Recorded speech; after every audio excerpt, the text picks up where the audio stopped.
berbahaya.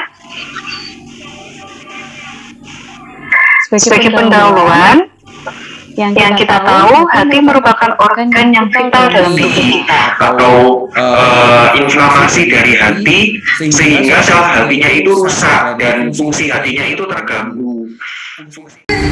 Sehat bahagia, sehat bahagia, sehat bahagia.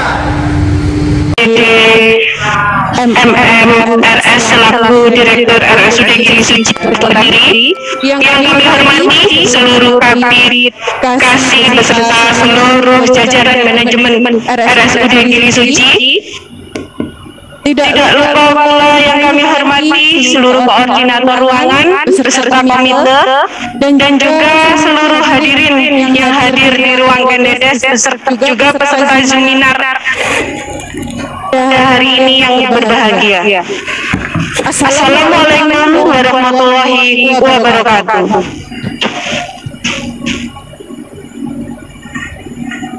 Puji syukur tidak lupa kami haturkan kepada Allah Subhanahu wa Ta'ala yang telah melimpahkan rahmat serta hidayahnya sehingga pada pagi hari ini kita bisa berkumpul di ruangan Kendedes dalam rangka memperingati hari ulang tahun RSUD Gili Suci yang pertama dan di rangkaian acara Zuminar pada pagi hari ini.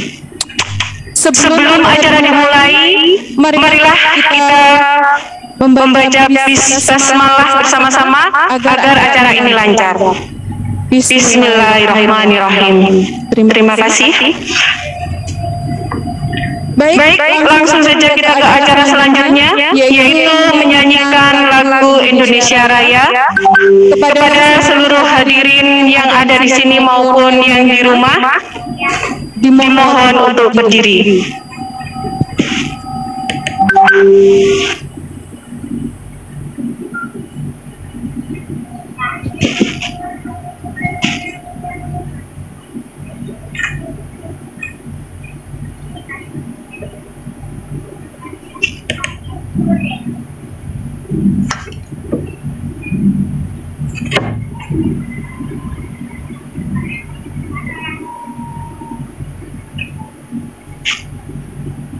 Sangit mas, sangit. Tapi enak lagi, tantannya.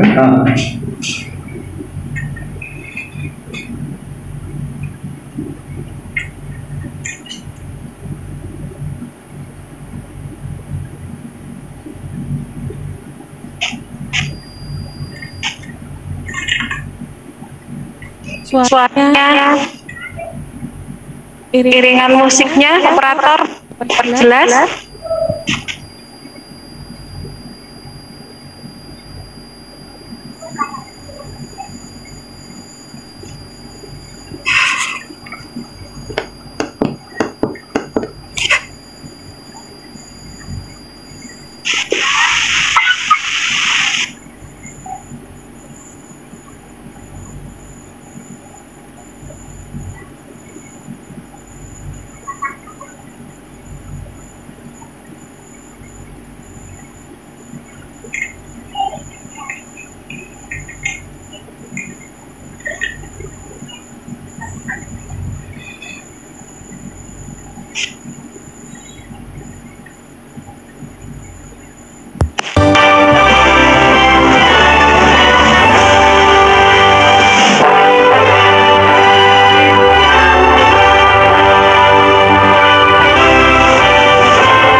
kali ini bonusnya itu 100 kali lah kui cepet kena aja terus aku diwarai caranya tip-tip dan lolos Untuk acara selanjutnya yaitu ada arahan dari Direktur RSUD Gili Suci dan juga untuk pembukaan acara seminar pada pagi hari ini kepada Nani UCD MMRS disilahkan. kasih taruhanto.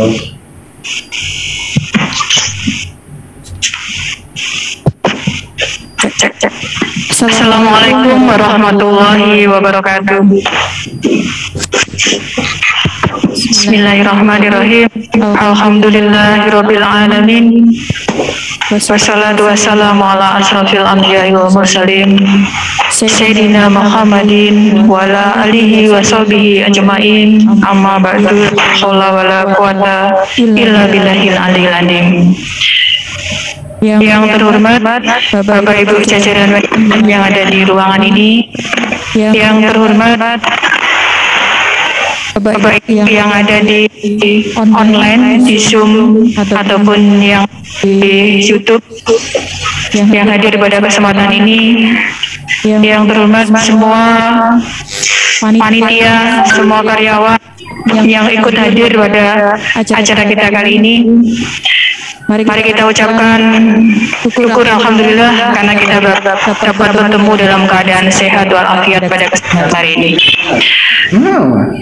Acara kita kali ini adalah dalam rangka untuk menyambut hari ulang tahun RSUD Gili Suci yang pertama, tepatnya tanggal 7 Juni 2022, ulang tahun yang pertama. Ada serangkaian acara yang disiapkan, diantaranya adalah hari ini seminar untuk masyarakat umum terkait dengan hepatitis akut yang tidak diketahui penyebabnya. Seminar ini kami selenggarakan dalam rangka satu memeriahkan hari ulang tahun RSUD Gili Suci, sekaligus kami mengenalkan kepada seluruh masyarakat Kota Kediri dan sekitarnya bahwa RSUD Gili Suci ada. Dan yang perlu digarisbawahi adalah RSUD Gili Suci sekarang bukan lagi sebagai rumah sakit COVID, akan tetapi RSUD Gili Suci adalah rumah sakit umum daerah tipe C yang akan memberikan pelayanan baik yang pasien umum, pasien BPJS dengan penyakit yang non COVID maupun yang COVID. Perlu diketahui bahwa RSUD Gili Suci saat ini sudah dilengkapi dengan semua fasilitas pelayanan standar sesuai dengan yang ada di rumah sakit tipe C. Ada instalasi rawat jalan, ada instalasi gawat darurat, ada instalasi rawat inap, penunjang termasuk radiologi dan laboratorium, ada bedah, kemudian ada instalasi penunjang yang lain yang non medis, IPS, sanitasi dan yang lainnya, termasuk keperawatan, kebidanan, farmasi sudah dilengkapi semuanya. Kami sudah siap memberikan pelayanan untuk UGD 24 jam, bedah 24 jam, dan untuk rawat jalan kami siapkan pelayanan mulai hari Senin sampai dengan hari Sabtu.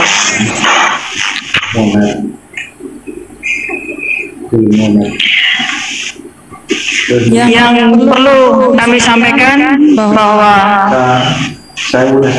Gili Suci siap untuk memberikan pelayanan kepada masyarakat Kota Kediri dan sekitarnya dengan visi yang kami siapkan dari RSUD Gili Suci adalah siap memberikan pelayanan prima, dan ke depan kami akan memberikan atau berusaha untuk bisa memberikan pelayanan dengan teknologi inovasi. Dan tema pada hari ulang tahun Gili Suci yang pertama ini adalah kami siap memberi pelayanan dengan sepenuh hati. Demikian mungkin yang bisa disampaikan ya sebagai akhir dari sambutan saya kali ini. Semoga apa yang kami sampaikan yang disampaikan oleh para narasumber terkait dengan tema hepatitis akut yang tidak diketahui penyebabnya bisa memberikan barokah dan manfaat untuk semuanya, untuk masyarakat Kota Kediri. Jadi, bila ada pertanyaan bisa ditanyakan langsung via online atau chatting terkait dengan hal-hal yang berhubungan dengan tema hari ini tidak diketahui. Sebagai akhir dari sambutan saya akan memberikan pantun untuk Bapak Ibu semuanya. Mawar bunga polafit baru dapat dari ini karena menyesuaikan hurufnya ya. Indah semerbak rumah wangi, RSUD Kali Suci bukan lagi rumah sakit COVID, RSUD rumah sakit umum yang memberikan pelayanan prima dan siap melayani dengan penuh hati. Terima kasih atas perhatiannya, kurang lebihnya mohon maaf. Awak Dewi bayar. Waalaikumsalam warahmatullahi wabarakatuh. Terima kasih disampaikan kepada Dr. Tuti. Demikianlah sambutan beserta pembukaan acara Zoominar pada pagi hari ini, dan untuk kelancaran acara pada pagi hari ini, marilah kita mengikuti doa yang akan dibawakan oleh Bapak Halim. Pak Jai. Kepada Bapak Jailani, silakan.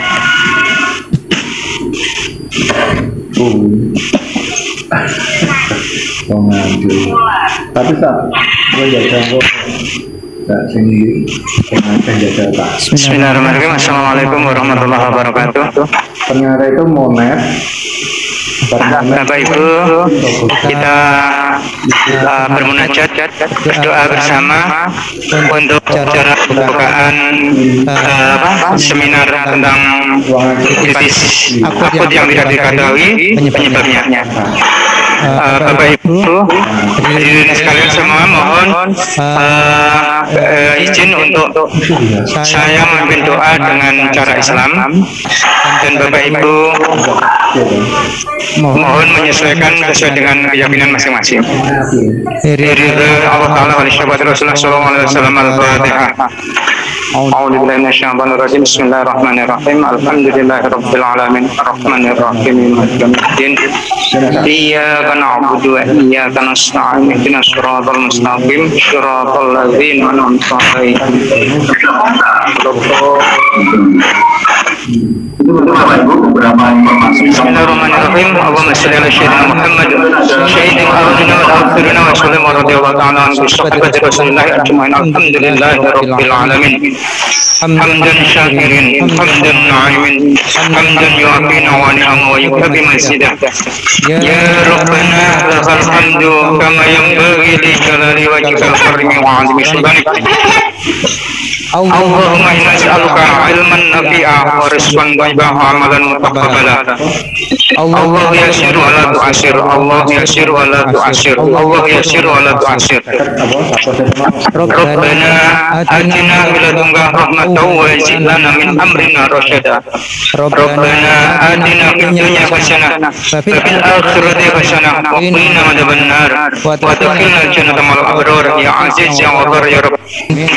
Wa sallallahu ala sayyidina Muhammadin subhana rabbika rabbil izzati amma yasifun wa salamun alal mursalin walhamdulillahi rabbil alamin. Assalamualaikum warahmatullahi wabarakatuh. Terima kasih disampaikan kepada Bapak Jailani. Kami akan sangat bahagia dan sangat berharap apabila Ibu Direktur beserta jajaran manajemen untuk mengikuti acara ini sampai dengan selesai. Namun tanpa mengurangi hormat apabila Ibu Direktur jajaran manajemen ada acara di luar Zoominar yang tidak bisa ditinggalkan. tanpa mengurangi rasa hormat, bisa disilahkan untuk melanjutkan acara yang lain.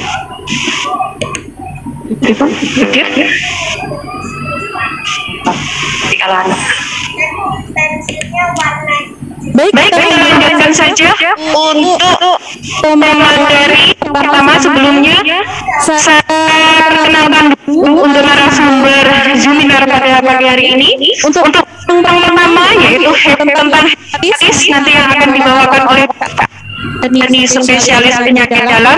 Untuk materi yang kedua yaitu pada anak, yaitu hepatitis akut yang belum penyebabnya pada anak, yang akan disampaikan oleh Dr. Eka Satria Anandita, spesialis anak. Baik, untuk seminar Zuminar pada pagi hari ini, nanti untuk moderator saya sendiri, Dewi Chandra. Langsung saja kita ke materi yang pertama. Sebelumnya saya sapa dulu untuk Dr. Arantri, sudah bergabung di sini. Dr. Arantri? Iya, Mbak Dewi. Oh, sudah bergabung ya, Dokter? Datang, Dokter? Sudah. Di Zuminar pada pagi hari ini, Dokter jangan untuk materi yang pertama saya kasih 15 menit ya, Dokter. Nanti untuk materi pertama tentang hepatitis langsung disambung dengan tanya jawab. Siap, Dokter? Siap. Oke, insya Allah siap. Saja kita menuju materi yang pertama, yaitu tentang hepatitis. Dr. Arantri Wardani, spesialis penyakit dalam. Silahkan, Dokter, monggo. Terima kasih.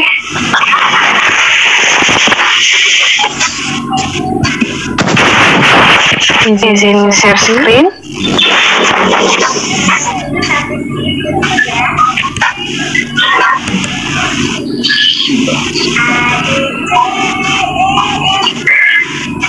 Bismillahirrahmanirrahim. Assalamualaikum warahmatullahi wabarakatuh. Selamat pagi kepada Bapak Ibu peserta Zuminar pada pagi hari ini. Perkenalkan, nama saya Dr. Arantri Wardani, dokter spesialis penyakit dalam di RSUD Dewi Suci Kota Kediri. Pada hari ini kami mengangkat Zuminar dengan tema untuk saya adalah tentang infeksi hepatitis B dan C pada orang dewasa. Apakah berbahaya? Sebagai pendahuluan, yang kita tahu, hati merupakan organ yang vital dalam tubuh kita. Dia adalah organ yang paling sibuk dan multitasking. Bahkan dia mempunyai lebih dari 100 fungsi dalam pengaturan keseimbangan dalam tubuh. Antara lain, yang pertama adalah pelindung tubuh dan mesin pembuangan racun, atau yang sering kita sebut sebagai detoksifikasi. Kemudian, hati juga dapat sebagai pabrik serbaguna. Dia bertugas menghancurkan eritrosit, memproduksi empedu, dan mengatur protein-protein dalam tubuh. Kemudian, yang ketiga adalah mengatur lalu lintas atau metabolisme gula dan kolesterol dalam tubuh kita. Yang keempat adalah pengolahan vitamin. Vitamin yang diolah dalam hati ini antara lain adalah vitamin D. Dia berperan juga dalam pengaktifan vitamin D. Kemudian yang kelima adalah sebagai salah satu organ yang vital dalam tubuh dalam perannya dalam imunitas dalam tubuh itu sendiri. Kalau kita lihat, ini adalah gambaran dari tubuh manusia. Organ liver atau organ hati atau organ hepa sendiri berada di perut atas bagian kanan. Yang ini dia ada yang lobus adalah bagian dari liver, yang tampak di sini adalah lobus dari lobus sebelah kanan, dan yang di kiri dia letaknya di dekat ulu hati. Jadi memang kalau ada keluhan di organ liver, dia kemungkinan akan mengeluhkan rasa nyeri di sebelah kanan atau di bagian ulu hati. Jadi ini memang lokasinya. Kemudian kita masuk pada pembahasan hepatitis.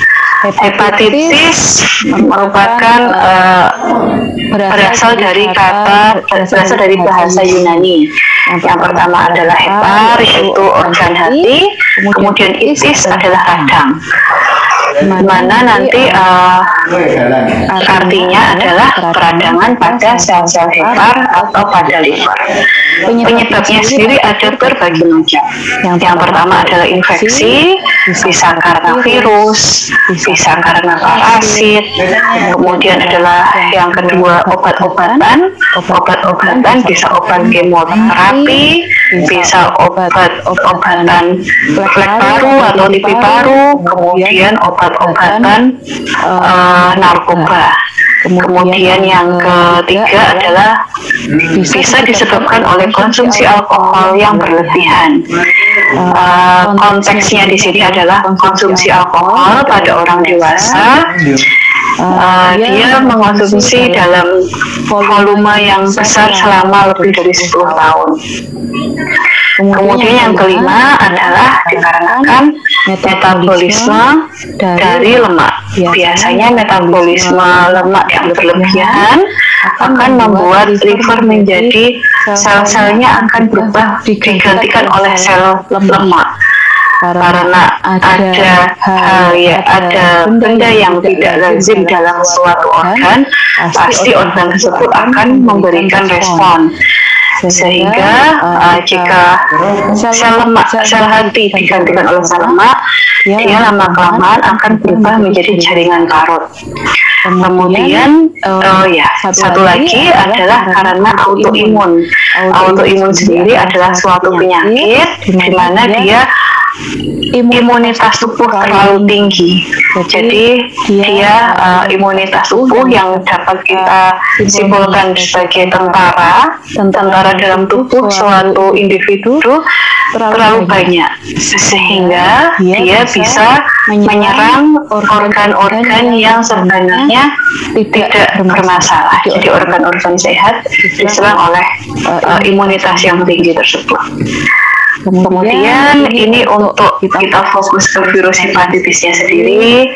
Hepatitis di dunia baru ada virus hepatitis A, B, C, D, dan E.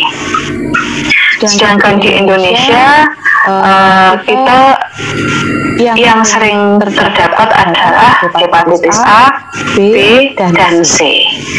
Kemudian ini bisa dilihat, ini gambaran liver yang sehat, warnanya merah, mulus. Kemudian adalah liver yang fibrosis, yang seperti tadi saya katakan, fibrosis adalah sel-sel liver yang digantikan oleh jaringan parut. Jadi jaringan parut itu seperti luka. Kalau kita sudah mau sembuh, dia akan berubah menjadi jaringan yang keras gitu. Kemudian setelah diisi oleh jaringan parut, dia akan menjadi sirosis, cirrhotic liver. Cirrhotic liver adalah liver yang mengeras dan mengkerut. Jadi dia dipegang lebih keras, kemudian permukaannya tidak rata, dan dia volumenya atau besarnya akan menjadi lebih kecil. Volume liver sendiri pada manusia kira-kira beratnya 1,5 kg. Jadi memang salah satu organ yang besar dalam tubuh kita. Kemudian yang selanjutnya ini adalah gambaran liver yang terkena kanker. Jadi bisa dilihat sendiri betapa mengerikannya. Di sini adalah salah satu kelompok dari sel kanker. Kemudian ini juga kelompok dari kanker, sel-sel kanker. Jadi dari bentuknya saja dia pasti tidak akan bekerja dengan baik. Jadi mengapa pada pasien dengan gangguan liver, apalagi sudah menjadi kanker, semua organ akan terganggu. Dilihat juga dari fungsinya liver yang sangat penting dari tubuh kita. Kemudian selanjutnya kita ke hepatitis B. Untuk prevalensinya sebanyak 2 miliar individu di dunia terinfeksi oleh virus hepatitis B. Jadi jumlah yang tidak kecil.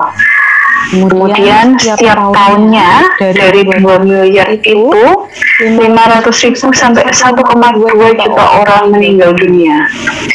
Jadi hepatitis B ketika komplikasi dia akan menjadi sirosis dan juga kanker liver. Itu adalah tahap akhir pada pasien hepatitis B. Untuk gejalanya yang memang kita harus agak sedih ya kadang-kadang. Jadi beberapa pasien dengan hepatitis B itu datang kadang-kadang tanpa gejala.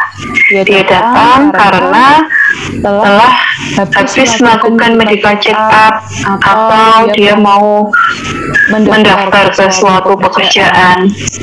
Setelah di screening, dia BSAG-nya positif. Jadi belum tentu ada gejala. Gejalanya pun biasanya hanya mual, penurunan nafsu makan, kemudian demam-demam yang tidak begitu tinggi, lesu, nyeri otot. Jadi sering dianggap seperti mungkin kecapean kayak gitu. Kemudian kadang-kadang nyeri perut.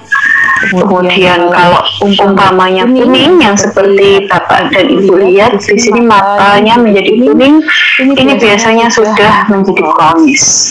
Jadi liver sudah tidak bisa memetabolisme dengan baik, fungsinya sudah sangat terganggu, sehingga ini kuningnya ini dapat muncul di mata dan di kuku, kemudian di kulit juga.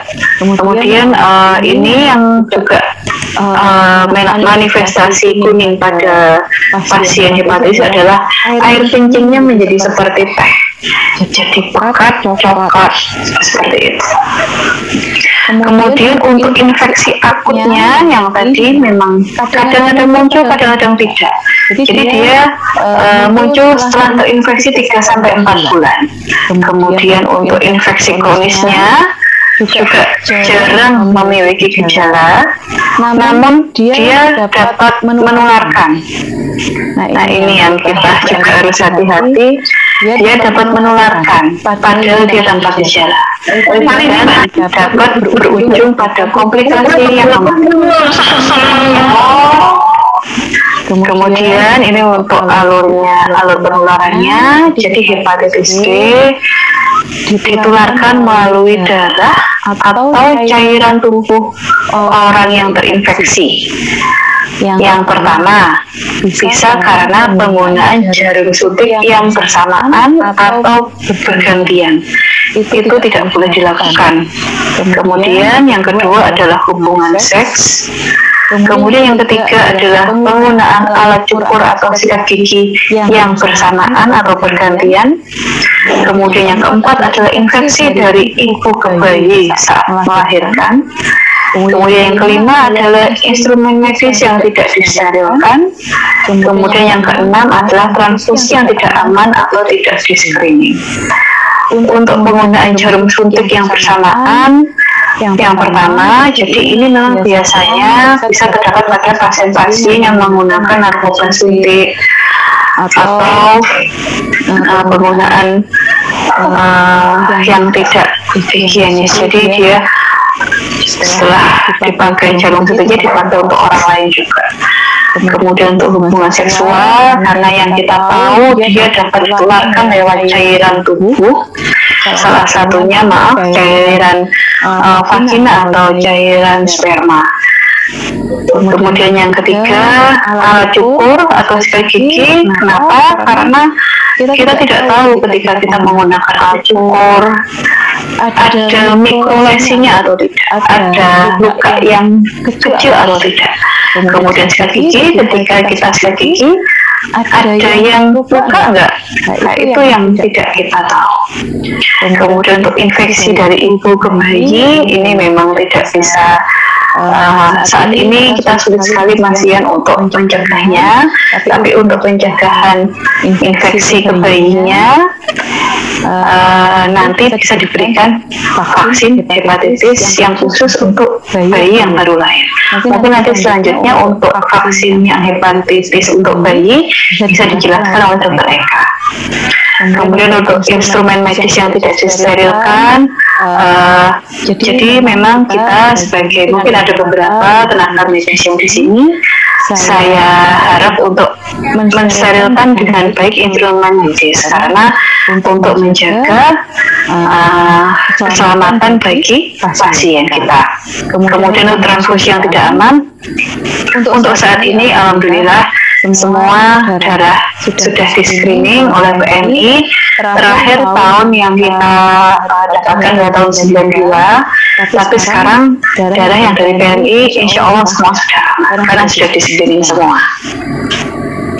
Kemudian untuk pencegahannya yang jelas pasti kita harus kembali lagi, yaitu yang pertama pola hidup yang baik dan bersih. Kemudian yang kedua untuk mencegah dari penularan dari instrumen, jelas kita harus mensterilisasi dengan baik. Kemudian jarum suntik sebaiknya dibuang ke tempat khusus yang tidak tembus jarum. Jadi untuk melindungi para tenaga medis juga. Kemudian untuk yang ketiga adalah perilaku seks yang aman dan tidak berbeda-beda pasangan. Kemudian yang keempat adalah tidak memakai jarum secara bergantian. Kemudian yang kelima, ini yang juga dapat dilakukan oleh Bapak Ibu Kader dan juga dari Puskesmas, yaitu adalah screening hamil pada awal dan trimester ketiga kehamilan. Jadi bisa dicek HbS-Ag-nya bagaimana. Kemudian untuk yang keenam adalah screening populasi resiko tinggi. Resiko tinggi di sini adalah termasuk tenaga kesehatan, kemudian orang yang tinggal dengan pasien hepatitis B, kemudian pasien penjajah untuk vaksinasi sendiri yang di Indonesia baru ada vaksinasi A dan untuk hepatitis A dan hepatitis B. Untuk hepatitis B memang pada waktu melahirkan anaknya sebaiknya harus divaksin dengan lengkap. Vaksin lengkap pada waktu anak-anak pun tidak dapat mengcover sampai dewasa. Jadi sebaiknya diulang vaksin hepatitis B pada waktu pasien dewasa. Kemudian selanjutnya adalah hepatitis C. Menurut WHO juga dia mempunyai prevalensi yang tinggi ya, yaitu 71 juta individu di seluruh dunia. Kemudian 400.000-nya dari 71 juta itu meninggal karena sirosis dan kanker liver. Nah, ini memang 80% dari pasien hepatitis akut akan menetap menjadi hepatitis kronis. Jadi hepatitis C ini dia lebih gejalanya juga tidak spesifik. Jadi ya kadang-kadang dia tanpa gejala, tapi dia bisa langsung menjadi kronis. Sedangkan kalau kronisitasnya sampai 80%, pasien dengan hepatitis kronis akan lebih gampang menjadi sirosis ataupun kanker liver.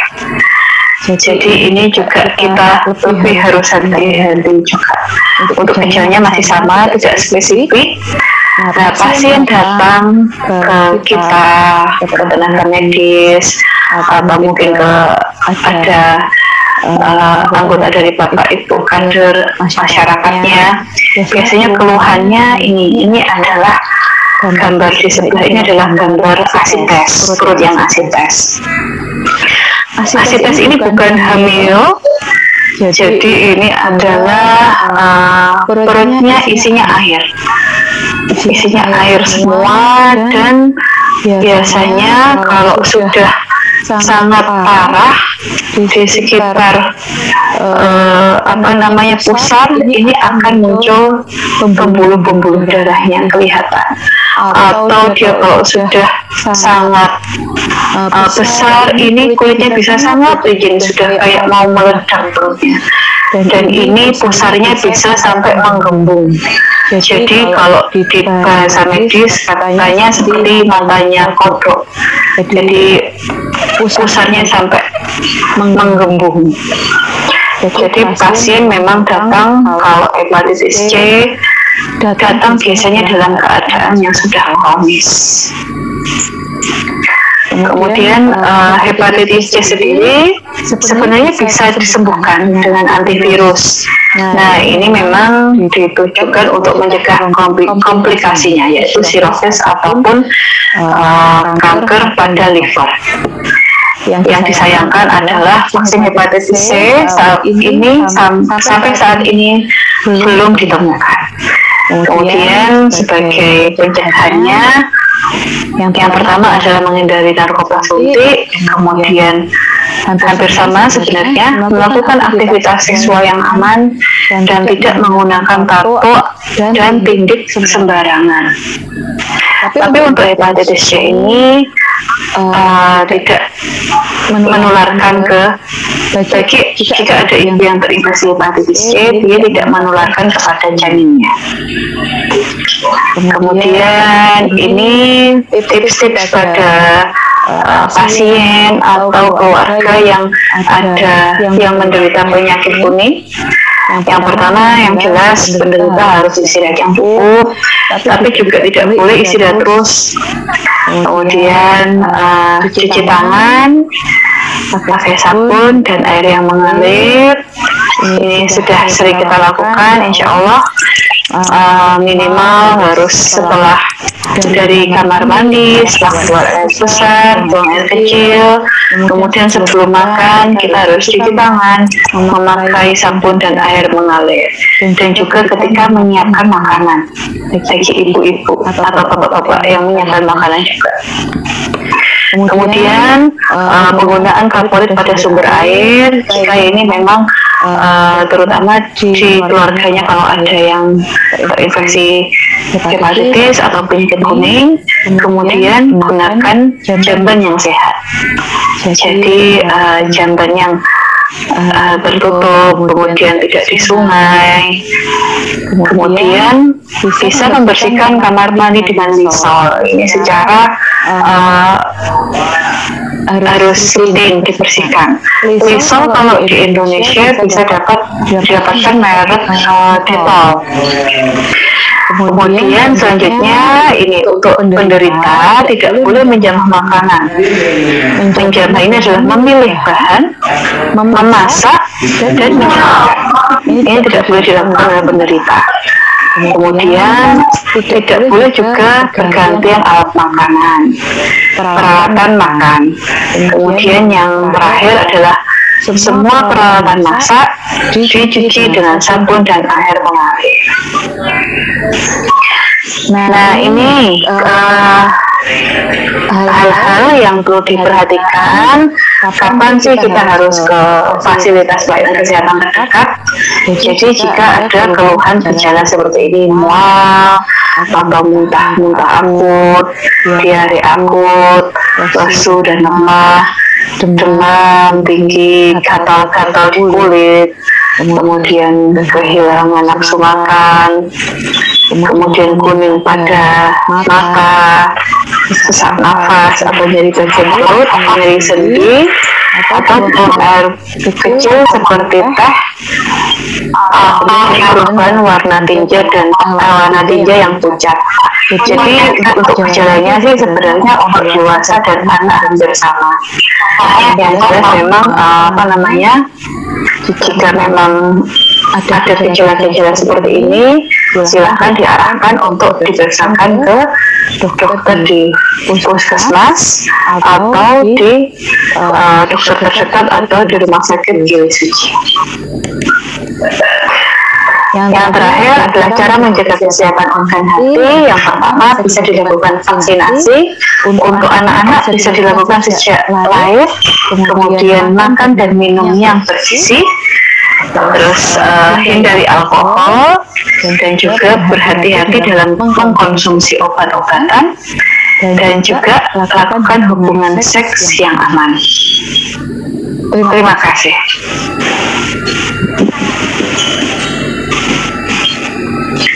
Baik, terima kasih kepada Dr. Arantri Wardani, spesialis penyakit dalam. Itu tadi adalah materi dari Dr. Arantri. Dari sini kita akan buka sesi tanya jawab untuk 15 menit ke depan. Dari peserta Zoominar, baik yang online maupun offline, bila ada yang ditanyakan, monggo silakan. Untuk materinya Dr. Arantri.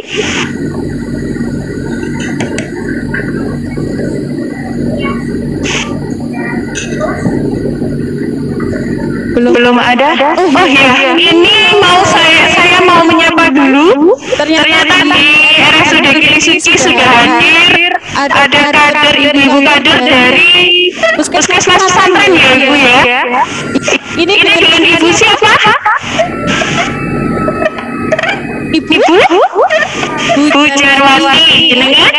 Bu Sasa Dewi. Wah, terima kasih atas kedatangannya Ibu. Ini di acara seni.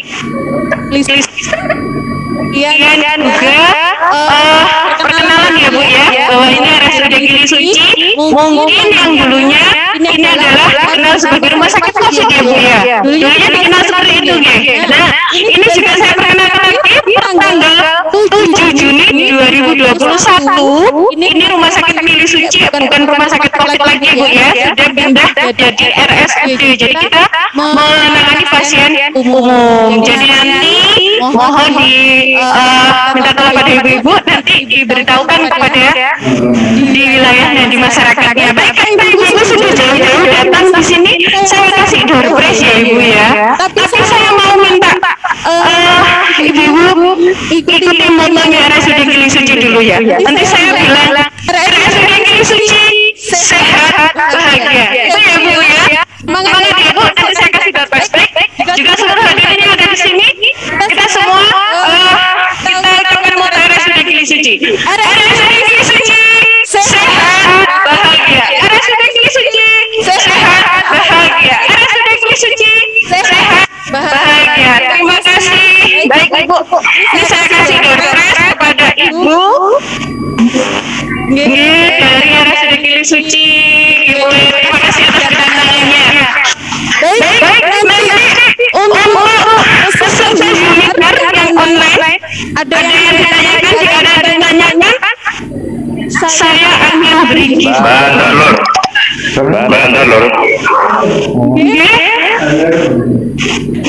Baik, ada yang ditanyakan, monggo. Bandar Lor. Baik, terima kasih. Selamat pagi. Assalamualaikum warahmatullahi wabarakatuh. Ditanyakan, monggo kepada Dr. Arantri.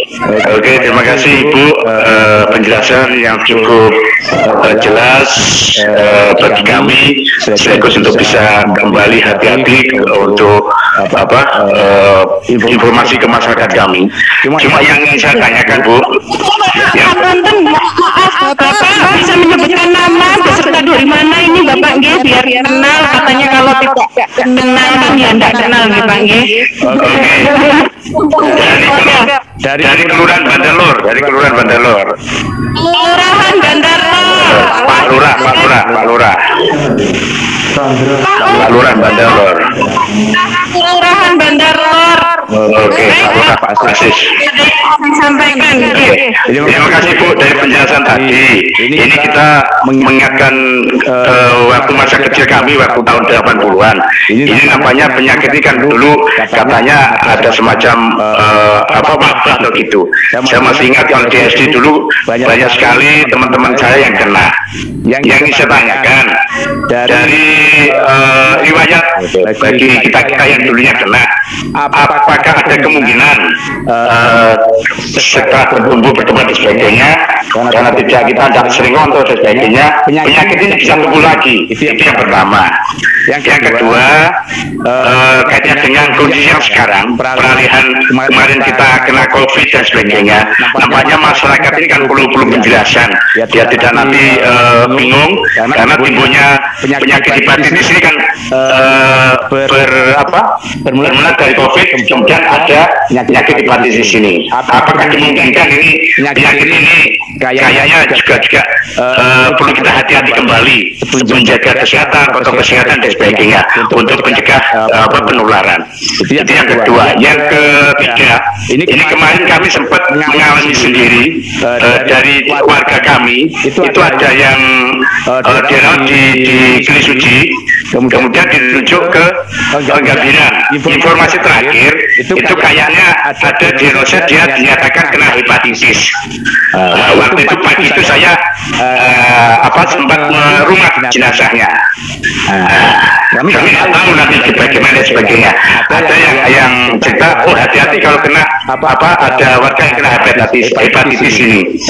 Apakah dimungkinkan setelah jasad beliaunya sudah meninggal, ini bisa menularkan ke kita yang saat itu merawat jenazahnya, Bu. Mungkin itu yang bisa kami sampaikan dan tanyakan. Sebelumnya kami mohon maaf dan wassalamualaikum warahmatullahi wabarakatuh. Waalaikumsalam warahmatullahi wabarakatuh.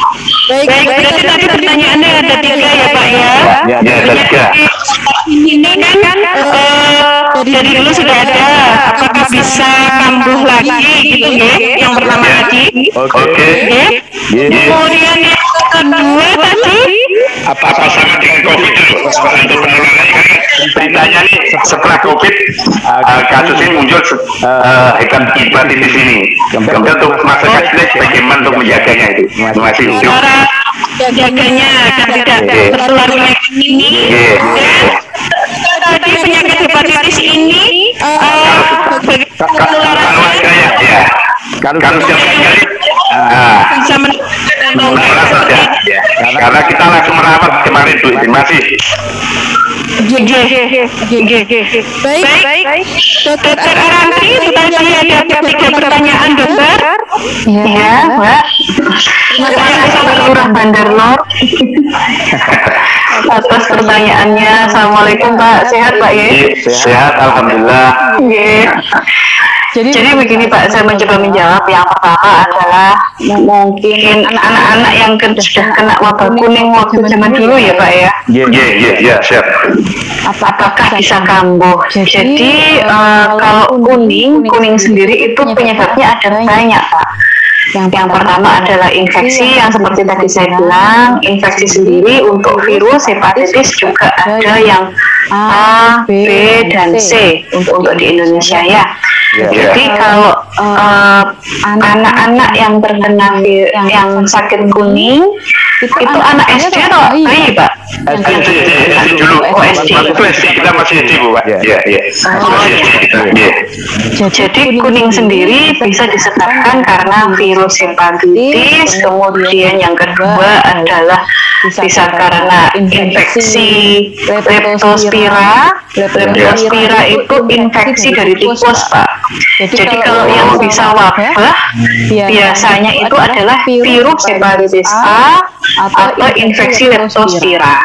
Mungkin kalau settingannya SD atau jadi dia adalah di sebuah komunitas yang sebenarnya dia rumahnya tidak berdekatan dan tidak tinggal serumah, bisa dimungkinkan karena virus hepatitis A. Kalau hepatitis A itu dia adalah virus yang bisa sembuh langsung. Jadi itu hanya dia berpedoman berpegangan dengan imunitas setiap individu. Makanya setelah kuning dan keluhan mungkin mual, nggak mau makan kayak gitu, habis itu dia bisa sembuh total seperti orang-orang yang lain. Kecuali kalau memang virus hepatitis B dan C, tapi sebenarnya jarang pada anak-anak. Tapi nanti coba ditanyakan juga bisa dokter.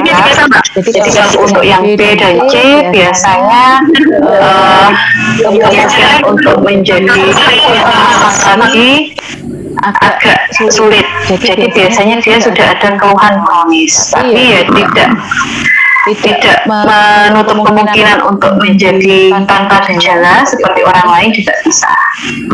Tapi untuk tahu pasti memang kita harus melakukan pengecekan. Minimal adalah pengecekan dari penanda infeksi hepatitisnya. Misalnya hepatitis B atau C. Ya. Oke.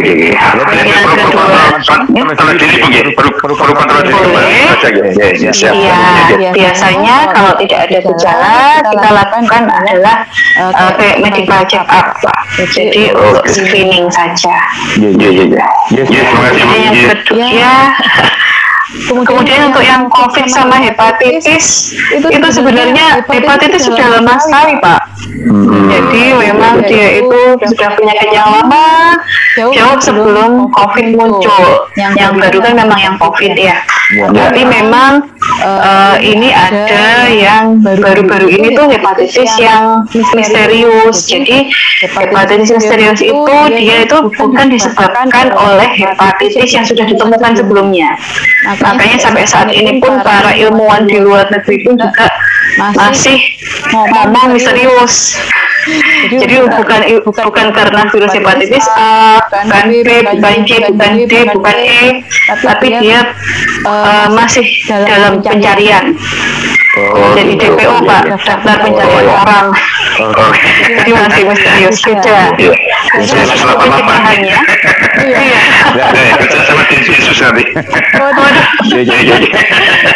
pencegahannya memang harus sama saja sih. Jadi tetap PHBS itu sangat penting. Jadi dari dulu memang insya Allah kalau PHBS dilakukan dengan baik, perilaku hidup yang baik, insya Allah kita dijauhkan dari semua penyakit. Dan juga jangan lupa berdoa. Supaya sehat selalu. Harus pasrah ke sana pun juga. Iya, pasrah dan ikhtiar, Pak. Iya. Yang ketiga, untuk jenazah dari rumah sakit pasti telah menyeleksi apakah jenazah itu infeksius bagi keluarga, bolehkah dimandikan di rumah atau harus di rumah sakit. Itu pasti sudah diseleksi. Jadi surat kematian yang dikeluarkan baik dari rumah sakit manapun, insya Allah pasti sudah disertakan catatan. Dan dari tenaga medis yang merawat, misalnya mungkin kalau meninggal dalam bukan jam kerja, mungkin ketemu oleh perawatnya, perawat pasti sudah akan melaporkannya kepada dokter yang merawat. Dok, apakah ini infeksius atau tidak? Apakah boleh dimandikan di rumah atau tidak?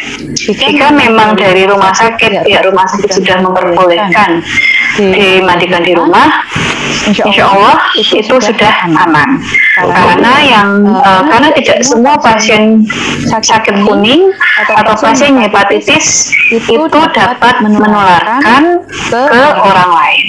Jika sudah kronis, tinggal sudah komplikasinya, dan dalam bahasa awamnya dia tidak lagi aktif, tidak on, nah itu tidak apa-apa. Saya ingat saya waktu itu lihat dari waktu dia ngurus kematian itu diagnosis dari kematian itu memang hepatitis itu. Banyak saya kemarin berpikir loh, kemarin saya mau memandikan gitu loh. Waktu itu kan saya memandikan dari fisiknya dan sebagainya itu sudah kuning semua gitu Bu. Saya takut tuh. Ada surat tersendiri dari rumah sakit itu ya untuk memastikan dia bisa dimandikan di rumah atau tidak itu. Jadi begini, kalau pasien tidak boleh dimandikan di rumah, pasti tenaga kesehatan menginfokan. Kayak COVID itu Bu ya. Ya, Jadi di pasti kita akan menginfokan. rumah sakit. Kecuali kalau memang informasi kita tidak diterima, ya berarti ya seperti itu. Jadi pasti dari tenaga medis sudah menginfokan pasien ini boleh dimandikan di rumah atau dimandikan di rumah sakit. Iya. Karena waktu kami memandikan itu memang kondisi dari lingkungan itu tidak ada yang dekat gitu loh.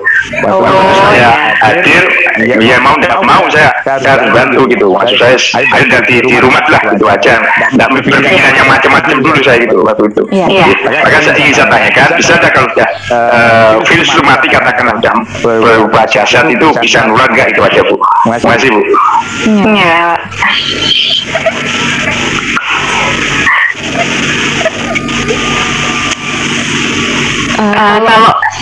Kalau sama Mbak ada yang virusnya lagi ya Pak ya? Ya. Terima kasih Bu, terima kasih. Ya,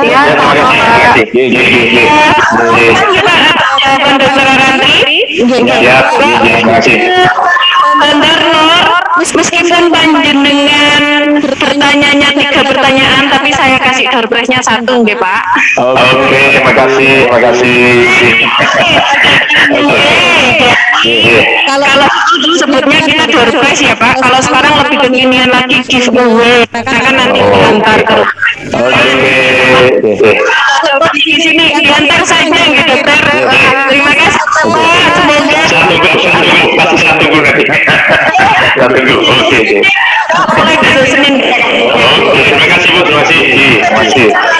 Tanya juga pertanyaannya. Ini ternyata dari chat ini sekali pertanyaan untuk ditujukan kepada dokter Aran. Cuma ini saya baca dulu, ternyata ada yang sudah meranah ke bayi, ke anak. Itu nanti untuk yang kedua ya. Jadi saking antusiasnya ya. Jadi pertanyaannya ini sudah kemana-mana, maksudnya wah sudah ada gambaran nanti mau tanya apa gitu. Baik, ini saya pertanyaan dari Ibu Supartin. Ini maksudnya betul nggih, kira-kira berapa bulan nggih orang yang terkena penyakit? Ibu Supartin bisa dikonfirmasi join audio Bu, ini pertanyaannya pripun? Ada enggak Ibu Supartin? Atau sambil nunggu Bu Supartin, ini saya ada pertanyaan yang lain dari Ibu Nail.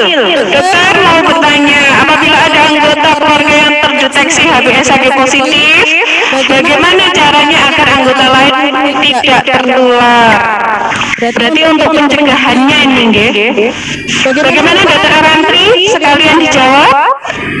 Ya, Mbak. Terima kasih pertanyaannya. Ini nyambung sekalian dengan pertanyaan dari Kelurahan Setono Gedong, Dokter. Apakah penularan hepatitis sama dengan HIV? Nah, ini sepertinya kok nyambung ya, Dokter, nggih? Iya. Jadi mohon dijelaskan apakah untuk penyakit anggota ada keluarga yang terdeteksi HBsAg positif, bagaimana caranya agar anggota lain tidak tertular? Dan monggo Dokter Arantri. Iya, tadi beberapa ada yang sudah saya terangkan lewat slide saya. Ini yang antara lain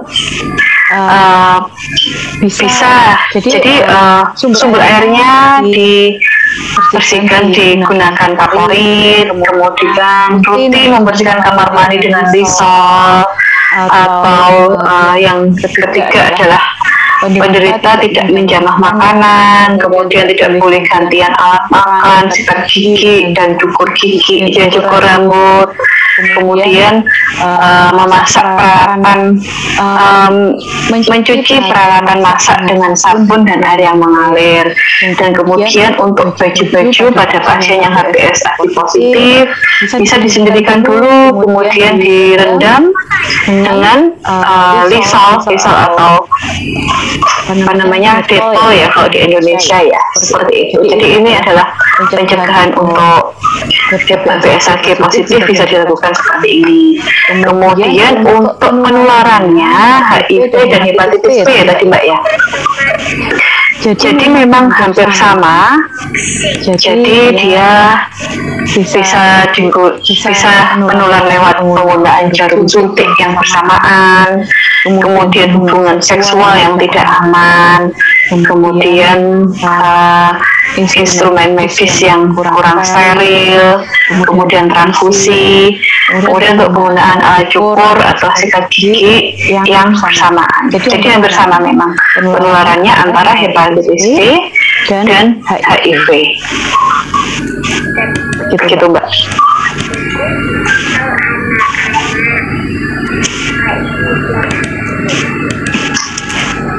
Terima kasih dokter. Jadi tadi sudah menjawab ada beberapa pertanyaan yang sudah terjawab dari penjelasan dokter Arantri.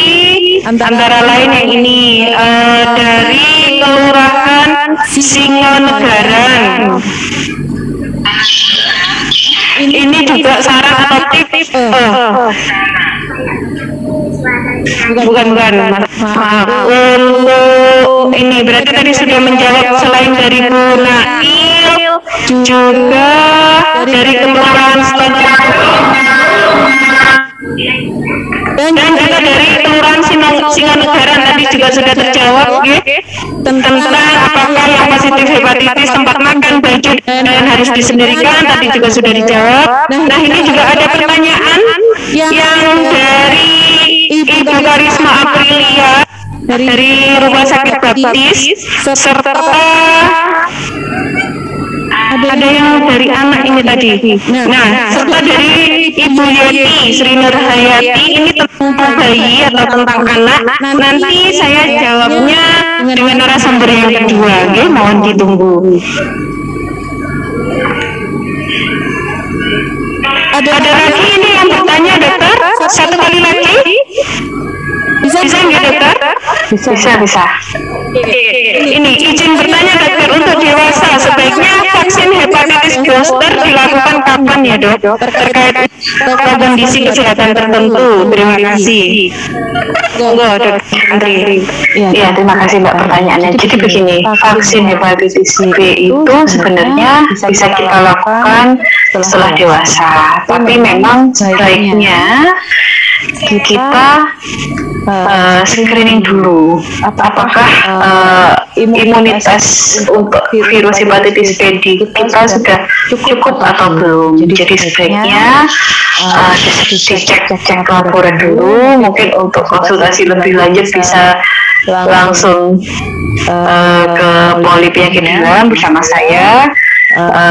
Jadi harus dipastikan dulu atau mungkin sudah ada virus yang terinfeksi atau belum di dalam tubuh. Jadi tidak semakin membahayakan dari yang akan di booster tadi.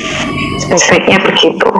Jadi kita konfirmasi dulu apakah aman dalam tubuh manusia itu, dalam tubuh kita sudah ada imunitas atau belum, ataukah ternyata sedang infeksi. Jadi itu sebaiknya tidak diberikan vaksin hepatitis B. Tapi untuk lebih lanjut bisa konsultasi dengan saya di Poli Penyakit Dalam. Karena itu nanti agak bahasanya ilmiah Mbak. Dokter, terima kasih. Baik, itu tadi pertanyaan terakhir untuk sesi tanya jawab dengan Dokter Arantri. Nanti sekalian ini saya juga mau memberitahukan kalau misalkan masih ada pertanyaan-pertanyaan tentang hepatitis, bisa disalurkan baik lewat Facebook, lewat IG, dan juga kita RSUD Gili Suci juga ada program yang ada di YouTube, yaitu Kipot. Podcast kita memberikan informasi serta edukasi tentang kesehatan, apapun itu, jadi tentang masalah anak, dewasa, sampai pemberian obat. Nah, nanti ibu-ibu dan peserta, bapak-bapak dan ibu-ibu peserta Zoominar pada pagi hari ini nanti bisa ngecek di YouTube kita, RSUD Gili Suci. Ada di YouTube, di Facebook, maupun di IG. Kalau di IG kita live-nya biasanya setiap hari Kamis. Jadi nanti bisa, mungkin ada pertanyaan tentang kesehatan yang sedang hit sekarang ingin dibahas, biar kan kita sekarang sosial media kan sudah banyak, nah informasi sudah banyak, tapi tidak semua dipertanggungjawabkannya. Oleh karena itu RSUD Gili Suci hadir di tengah masyarakat Kota Kediri memberikan informasi dan edukasi tentang kesehatan, dan kita hadirkan narasumber di bidangnya, yaitu dokter spesialis, ada yang tentang farmasi dan semuanya, ya. Jadi nanti belum puas katanya di sini, karena di sini kita waktunya juga terbatas, bisa langsung tanya di Facebook, IG, ataupun di YouTube, monggo ke channel kita. Baik, saya rasa itu untuk materi. Sebelum mengakhiri, kita foto bersama dulu, Dokter Arantri. Bisa biar di screenshot sama operator. Sudah siap? Peserta Zoominar siap ya? Kita bersama, kamera di on kan? Semuanya sudah? Kamera di on kan? Oke. Berapa kali? Dua atau tiga kali? Dua kali? Sudah siap yang pertama, screen pertama. Satu, dua, tiga. Baik. Sudah? Sekarang screen yang kedua.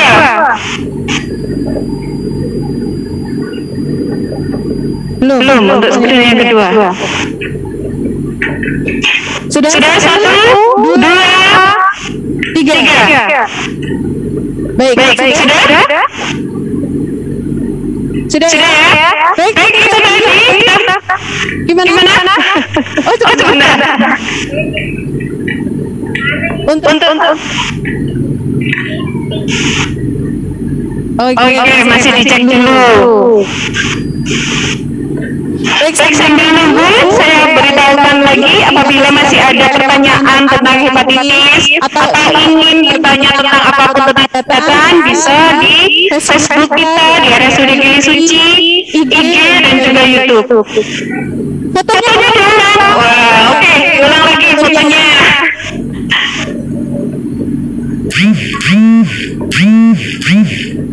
Diulang semuanya atau yang screen berapa ini, Mas?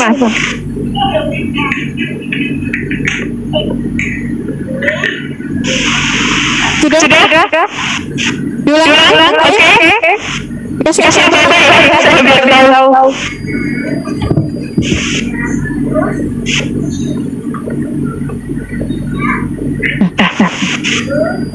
Sudah. Satu, dua, tiga.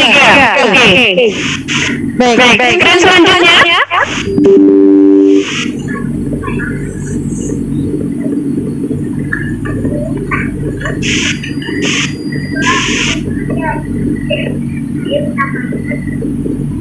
Sudah? Satu, dua, tiga. Sudah ya, terima kasih. Baik. Selanjutnya penyerahan sertifikat narasumber kita serahkan secara virtual, dan juga untuk pesertanya jangan lupa untuk mengisi daftar hadir. Daftar hadirnya sudah di-share daftar hadirnya, jangan lupa untuk diisi. Nanti kita di situ juga ada email, nanti kita kirimkan sertifikat via emailnya, ya. Nah, ini adalah sertifikat untuk narasumber. Dokter Arantri masih nyambung, dokter. Masih. Tetapi ini saya serahkan sertifikat untuk narasumber ke dokter secara virtual, nanti bisa di-download. Nanti kita kasihkan dokter, ya. Terima kasih. Baik, itu tadi untuk materi dari Dr. Arantri. Selanjutnya langsung saja kita ke materi yang kedua, yaitu materi tentang hepatitis akut yang belum diketahui penyebabnya pada anak. Saya absen dulu, Dr. Eka. Sudah connect apa belum? Sudah. Dokter, sudah sih untuk memberikan materi yang kedua, Dokter Eka? Ya, silakan kita mulai. Dimulai. Baik, Dokter, ini waktunya berapa? 15 menit ya, Dok? Nanti sisanya tanya jawab. Boleh. Apakah saya sudah dilihat? Sudah. Baik, ini materi yang kedua oleh Dr. Eka Satria Anandita, spesialis anak. Disilahkan, Bapak Dokter. Selamat pagi semuanya. Perkenalkan, saya Dr. Eka, dokter anak di RSUD Gili Suci. Pagi hari ini kita akan sama-sama belajar ya, dan membaca tentang penyakit hepatitis pada anak yang saat ini heboh tapi belum diketahui nih penyebabnya apa. Oke, kita mulai ya. Untuk situasi global saat ini dari Oktober hingga November tahun 2021 itu di Alabama, Amerika itu terdapat 5 kasus anak hepatitis berat, dan ada disertai dalam darahnya itu ditemukan virus adenovirus itu. Pada tanggal 5 April dia pertama kali dilaporkan di UK atau di Britania Raya situ. Tanggal 8 April negara-negara lain melaporkan kasus serupa. 15 April baru oleh WHO ditetapkan sebagai kejadian luar biasa. Tanggal 21 April kasusnya makin berkembang, dilaporkan lebih dari 170 kasus di 12 negara. Kemudian tanggal 16-30 April 2022 ada 3 dugaan kasus anak hepatitis akut yang meninggal di Indonesia. Tanggal 1 Mei dari WHO menetapkan ada 228 kasus yang mungkin dalam diantaranya ini ada 50 kasus ya yang sedang dalam investigasi, dan setidaknya ini ada di 20 negara saat ini. Terus kemudian 3 Mei di kasusnya sendiri sudah 163 total kasus di UK, dan 72% di antara kasus-kasus itu kalau dicek ternyata ada infeksi adenovirusnya juga. Nah, sebenarnya kita harus tahu tuh apa sih yang dimaksud dengan hepatitis akut. Nah, hepatitis akut itu adalah peradangan dari hati atau inflamasi dari hati sehingga sel hatinya itu rusak dan fungsi hatinya itu terganggu. Fungsi hati kan salah satunya untuk metabolisme, untuk detoks racun dan sebagainya. Jadi akan ikut terganggu. Nah, penyakit ini hepatitis akut misterius ini sendiri hingga saat ini dia ditengarai menyerang anak usia 1 bulan sampai 16 tahun, dan sampai saat ini sih belum ada kabar ya kalau ke dewasa. Dan untuk definisinya sendiri ini apa sih penyakit hepatitis? Nah, kapan kita bisa bilang oh ini sudah terkonfirmasi nih hepatitis akut yang misterius itu? Sampai sekarang kita nggak bisa bilang karena memang saat ini belum diketahui penyebabnya apa. Paling mendekati adalah yang kita sebut probable atau mungkin. Nah, ini kategorinya apa sih kalau dibilang probable atau mungkin ini? Ada kasus kejadian hepatitis akut, tapi kalau dicek darahnya diambil sampel penelitiannya ternyata bukan disebabkan oleh virus hepatitis A, B, C, D, dan E yang tadi yang seperti dijelaskan oleh Dr. Arantri sebelumnya. Dan pemeriksaan enzim atau fungsi dari hatinya ini bisa meningkatnya itu jauh sekali, tinggi sekali hingga sampai 500 di atas batas normalnya itu. Kemudian biasanya juga mengenai anak-anak di bawah usia 16 tahun, dan kejadiannya sejak 1 Oktober. Ada juga yang disebut epiling, kategori epiling. Nah, ini kapan sih kita dikategorikan epiling ini? Kalau ada hepatitis akut tapi menyerang di segala usia dan ada kontak dengan pasien yang dicurigai probable tadi. Untuk epidemiologi atau kejadiannya sendiri, menurut UK Health Security Agency per tanggal 3 Mei, untuk kasus totalnya sendiri sudah 163 kasus, tetapi belum ada kasus yang meninggal ya di UK, dan sembuh atau pulang dari RS sekitar 88 kasus atau 54%, dan transplantasi hati sampai cangkok liver itu kurang lebih sampai 67%. Kemudian di Indonesia sendiri bagaimana? Hingga Mei 2022 ini sudah dilaporkan ada 3 kasus hepatitis akut yang parah di Indonesia. Terus kemudian kenapa sih kok disebut ini misterius? Karena yaitu tadi tidak diketahui penyebabnya. Kemudian setelah dicek dia tidak diketemukan nih positif terhadap virus ABCDE tadi, dan penyebarannya ini global di beberapa negara, bahkan bisa melewati ini ya khatulistiwa ya. Nah, karena itu disebut misterius karena belum tahu nih penyebabnya apa.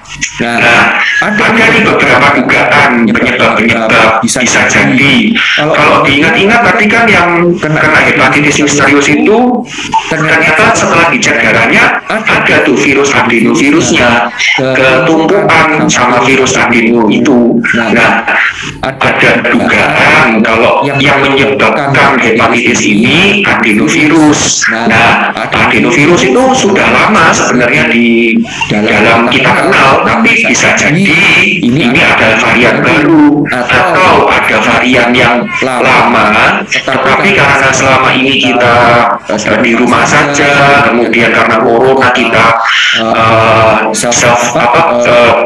perlindungan PHBS-nya bagus, kita membatasi diri, sehingga kita tidak terpapar dengan virus-virus adeno itu. Sehingga begitu sekarang kita sudah mulai bebas, kemudian kita mulai agak ceroboh-bledor, tiba-tiba bisa jadi nih adenovirus yang lama menyerang kita lagi dan tubuh kita tidak merespon seperti biasanya. Tapi ini masih kecurigaan ya, belum pasti. Ada juga yang mengatakan bahwa wah ini jangan-jangan ada sindrom atau gejala dari gejala sisa dari infeksi COVID. Ada bilang juga yang ini mungkin bukan infeksi bukan bekas dari infeksi COVID, bukan dari adenovirus, tapi mungkin dari obat-obatan, atau racun atau lingkungan. Tetapi ini sudah dibuktikan ternyata kok bukan dari obat-obatan. Selama ini obat-obatan yang kita kenal bisa mengakibatkan hepatitis sudah dites kok ternyata tidak ada kandungannya di pasien-pasien tersebut. Atau bisa jadi ini bukan adenovirus, bukan COVID, bukan obat, tapi ada jenis virus baru atau bakteri baru yang menyebabkan infeksi khusus ini. Kayak kita kan dulu nggak kenal yang namanya corona, tiba-tiba ada virus corona, kita bingung ya, sama ini seperti itu, masih nggak tahu penyebabnya. Mungkin ini ada virus yang kita nggak tahu jenisnya. Ada juga yang bilang bahwa ini mungkin varian baru dari virus corona yang bermutasi lagi, tetapi ini pun kita nggak bisa buktikan, kita masih belum tahu penyebabnya apa. Oleh karena itu tadi dibilang misterius. Kemudian tadi kan diungkit terus adenovirus. Kita harus tahu nih penyebabnya yang hepatitis akut misterius ini sebenarnya kan belum diketahui. Tetapi banyak nih yang dites ternyata kok ada positifnya juga terhadap adenovirus F41. Nah, gimana sih cara penularannya adenovirus F41 itu? Penularannya itu secara fekal oral. Fekal itu artinya pup ya, atau kotorannya itu, dan oral itu artinya mulut. Jadi bisa jadi nih habis cebok, kemudian tidak cuci tangan dengan bersih, ambil makanan nggak sengaja, itu tertelan virusnya. Nah, karena dia penularannya lewat fekal oral, gejalanya adenovirus itu sebagian besar itu diare akut atau diarenya itu tiba-tiba, kemudian kadang-kadang bisa disertai dengan gejala respirasi tapi jarang. Dan adenovirus yang tipe F41 ini memang dari dulu bisa menyebabkan hepatitis, tapi pada anak-anak yang dengan gangguan imunitas. Kalau pada anak-anak yang imunitasnya baik itu gejalanya itu hanya ringan, mungkin diare akut aja, terus kemudian sembuh. Nah, untuk faktor resikonya sendiri apa toh yang untuk hepatitis akut misterius ini? Nah, dari penelitian di UK atau di Inggris sana, ternyata pasien-pasien yang menderita hepatitis akut ini 70%-nya ini memelihara anjing. Ya, tapi wajar ya di sana banyak yang melihara anjing, sehingga dicoba hubung-hubungkan untuk melihat apakah anjing ini ada perannya dalam penularan ini. Tapi hingga sekarang masih belum diketahui dengan pasti dan masih dalam penyelidikan. Kemudian apakah berpergian, terus kemudian satu pesawat itu bisa beresiko. Sekarang juga belum ada bukti kuat. Terus kemudian ada juga nih yang rumor-rumor yang bilang wah ini gara-gara vaksin corona. Vaksin corona kan ada yang menggunakan bantuan adenovirus sehingga adenovirusnya ini jadi liar. Ternyata kok setelah diteliti ini justru bisa dipastikan bukan dari vaksin adenovirus itu yang di corona itu. Karena ternyata yang di Inggris sana 75% pasien yang kena hepatitis ini justru malah belum divaksin corona itu. Jadi sudah bisa dipastikan tidak terbukti bahwa vaksin corona yang pada anak ini mengakibatkan hepatitis ini. Apa sih itu gejala klinisnya sendiri? Pada awalnya itu yang paling sering adalah muntah-muntah, kemudian letargi itu lemes ya, diare dan nyeri perut, ada demam. Ya, sebagian kecil bisa gejala pernafasan. Kalau sudah makin lanjut bisa terjadi kuning, pupnya itu beraknya jadi warna dempul. Tapi awal-awal dia biasanya muntah atau nyeri perut dan lemes, itu yang paling menonjol biasanya. Karena kita nggak tahu penyebabnya ini apa, otomatis kita mencoba untuk melakukan prevensi atau pencegahan itu sebisa mungkin, semaksimal mungkin yang kita tahu, dengan acuan yaitu tadi berdasarkan virus-virus hepatitis yang kita sudah kenal. Nah, apa aja yang kita bisa terapkan? Yaitu tadi mencuci tangan 6 langkah dengan sabun, mengkonsumsi makanan minuman yang benar-benar bersih dan dipastikan sudah matang untuk membunuh virusnya, menggunakan alat makan pribadi tidak campur, kemudian menjaga jarak dengan orang sakit, kemudian membuang tinja popok yang sekali pakai pada tempatnya, jangan diumbar-umbar. Karena itu tadi ya, penularan itu juga bisa lewat fekal oral, lewat ke mulut. Kemudian lengkapi vaksinasi anak, lengkapi vaksinasi anak sebisa mungkin, semaksimal mungkin yang kita bisa untuk mencegah perburukan apabila kita kena penyakit ini. Yang paling penting tetapkan prokes 5M, memakai masker, cuci tangan, jaga jarak, menjauhi kerumunan dan membatasi mobilitas atau berpergian. Dari saya, terima kasih. Dipersilakan kalau ada pertanyaan. Saya kembali ke moderator.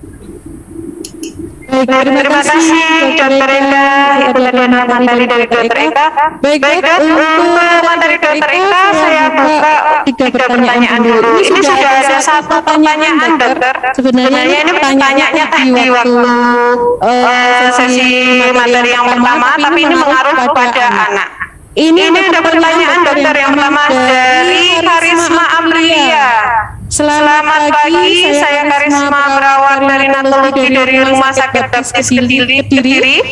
Pertanyaannya, untuk ibu dengan HBS aktif positif, terapi apa saja yang bisa diberikan dan seberapa besar kemungkinannya menular ke anak yang dilahirkan? Serta APD apa yang bisa kita lakukan dalam merawat bayinya? Dan Apakah di kemudian hari bayi dengan ibu HbS positif bisa terkena penyakit hepatitis? Mungkin salah satunya hepatitis akut yang sedang mewabah sekarang. Terima kasih. Monggo Dr. Eka. Ya, terima kasih Bu Karisma Aprilia. Salam dari Rumah Sakit RSUD Gili Suci. Salam buat Dr. Yeni sama Dr. Iva ya di sana.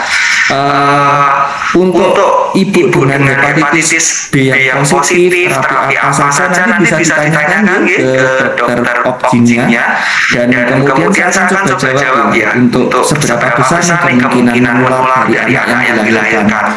Kalau dari penelitian, menularnya itu bisa sekitar 40% ya. Tetapi dengan kita memberikan perlindungan berupa HBIG, kemudian imunisasi saat lahir, itu kita bisa cegah kejadiannya bisa diturunkan hingga 72-95% untuk kejadian menularkan dan bahkan berlanjut menjadi infeksi hepatitis di kemudian harinya. Terus kemudian perawatan seperti apa sih yang namanya kita perlu APD seperti apa sih yang kita bisa pakai? Kalau APD kita harus tahu kan penularannya itu via apa. Nah, via apa? Kalau hepatitis B kan kita dibilang kontak erat, bisa melalui saliva, bisa melalui nanti juga darah dan sebagainya. Kita gunakan saja APD yang level 1 sudah cukup ya seharusnya ya untuk memakai sarung tangan yang protokol standar. Terus kemudian bila bayi merawat ibunya kan kita juga harus segera ganti handphone satu pasien satu, tidak boleh campur handphonenya. Kalau perlu memang kita bisa menggunakan Google atau masker ya. Terus kemudian pertanyaannya lagi, apakah kemudian dengan ibu hepatitis akut positif bisa terkena penyakit hepatitis? Ini kan jajah dokter Ara ya dia. Terus mungkin salah kemudian bayi tetap bisa karena hepatitis D yang hepatitis sendiri itu kan jenisnya banyak ya. Yang hepatitis HbS positif ini hanya hepatitis B saja. Tapi anak kan bisa mendapatkan hepatitis A, hepatitis C dan lain-lain dulu. Jadi tetap harus dilakukan imunisasi. Untuk hepatitis akut yang mewabah sekarang ini tidak diketahui penyebabnya. Jadi kemungkinan besar tidak related atau tidak berhubungan dengan hepatitis yang kemarin yang menular ini. Jadi tidak berhubungan dan tidak bisa dipastikan untuk yang hubungannya dengan hepatitis misterius ini. Gitu. Apakah bisa didengar suara saya? Bisa didengar, bisa dokter. Yang dulu mungkin dari saya, apakah ada pertanyaan yang lain atau sudah cukup menjawab dengan jelas? Ini dokter ada yang tanya lagi dokter dari Ibu Yeti Sri Nurhayati berkaitan dengan ibu dengan HbS positif, apa bisa menyusui dokter? Bisa, jawabannya bisa. Silakan menyusui, tapi dengan syarat anaknya sudah divaksinasi dan diberikan HBIG pada waktu kelahirannya ya. Silakan diberikan menyusui seperti biasa.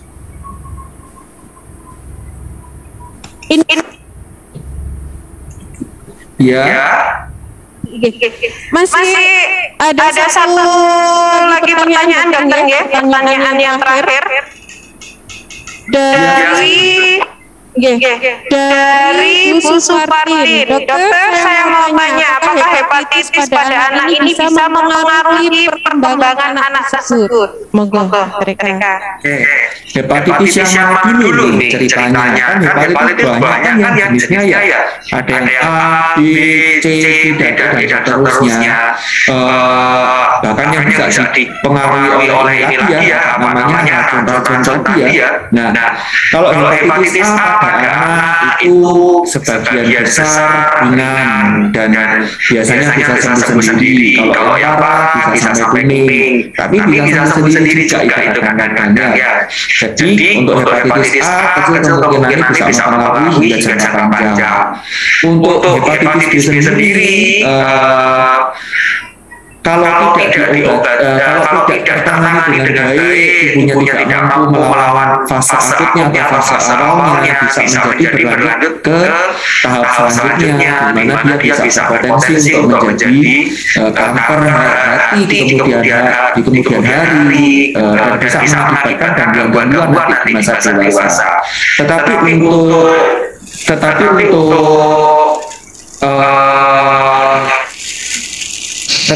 untuk jangka pendeknya tidak, jangka panjangnya ya.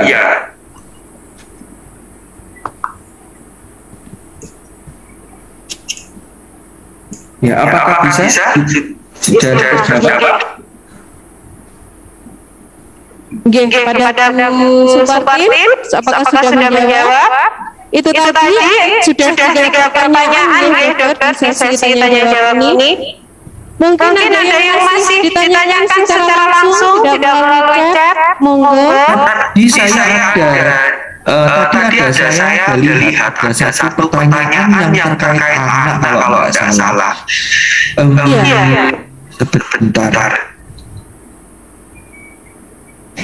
Yang sesi dari chat masih ada kalau tidak salah tadi. Yang dari chat sudah saya sampaikan. Tadi yang pertanyaan Bu Sofia itu tadi dijawab sama Dokter Arantri, yang apakah anak yang divonis ASITES bisa kambuh setelah dewasa? Sudah ya. Terus kemudian ini ada pertanyaan baru dokter. Ya, dari Joroto ini. Mohon maaf, izin bertanya dokter, saya dari Kelurahan Mojoroto, apa itu adenovirus disebut sebagai penyebab hepatitis akut pada anak? Terima kasih. Ini berkaitan dengan tadi ya, pertanyaan tentang adenovirus ya. Adenovirus itu sekarang kita bisa dicurigai tetapi belum pasti, karena tadi ya begitu, dari sekian anak semua yang terkena hepatitis akut misterius ini ternyata 70% sekian persennya itu ditemukan adenovirus. Tetapi ada beberapa pasien yang tidak ada adenovirusnya. Nah, karena sebagian besar ada ketemu, bisa dicurigai ini ada hubungan. Tetapi kita tidak boleh langsung ngejudge atau menghakimi, wah ini pasti karena adenovirus. Nah, kan ada buktinya, ternyata 30% atau berapa persen sisanya itu yang kena hepatitis ini ternyata tidak ada adenovirusnya. Jadi ini dicurigai, tetapi belum bisa dipastikan apakah ini berhubungan atau menyebabkan secara langsung. Begitu. Seperti itu. Mungkin dari Kelurahan Mojoroto sudah bisa menerima jawabannya.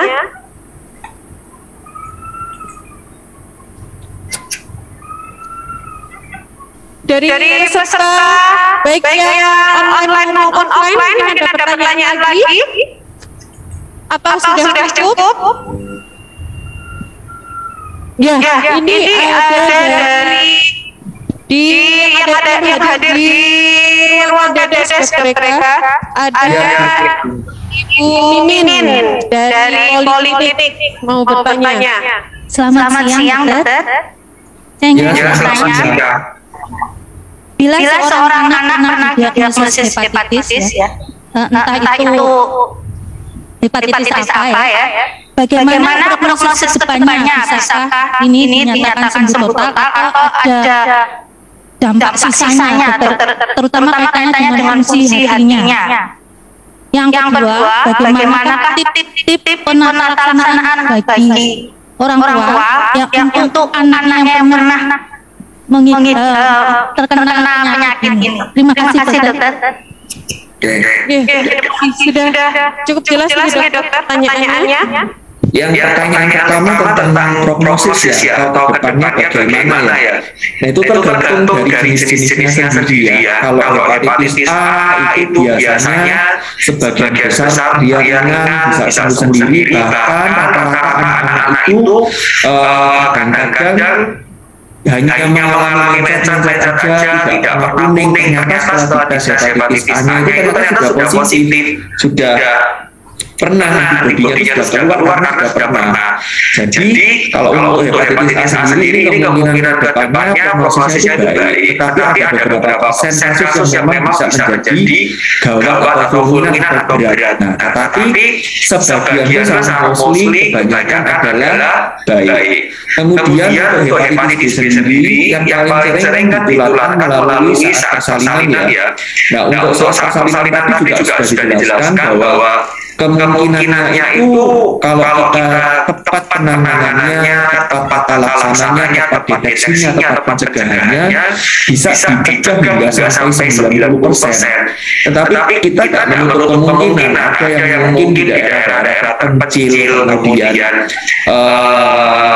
lahir ditolong oleh dukun beranak yang belum memiliki pengetahuan baru mengenai tata laksana atau penanganan bayi, kemudian vaksinasi, bisa jadi ibunya punya hepatitis B dan seperti tadi yang sudah bilang kemungkinan bisa 40%, cukup tinggi ya, 40% itu hampir separuh untuk bisa terkena. Nah, kalau sudah terkena virus hepatitis B yang pada waktu masa neonatus ini atau waktu lahir tidak segera tertangani, ke depannya prosesnya bisa menjadi berkembang tidak bagus atau kurang bagus. Nah, ini yang seringkali menjadi berlanjut nanti di usia dekade kedua atau setelah remaja dan dewasa muda akan timbul gejala-gejala seperti kuning yang nanti akan menjadi berujung jadi pasiennya dokter antri nanti gitu. Terus apalagi tadi satunya pertanyaannya yang kedua yang belum terjawab tadi lupa saya.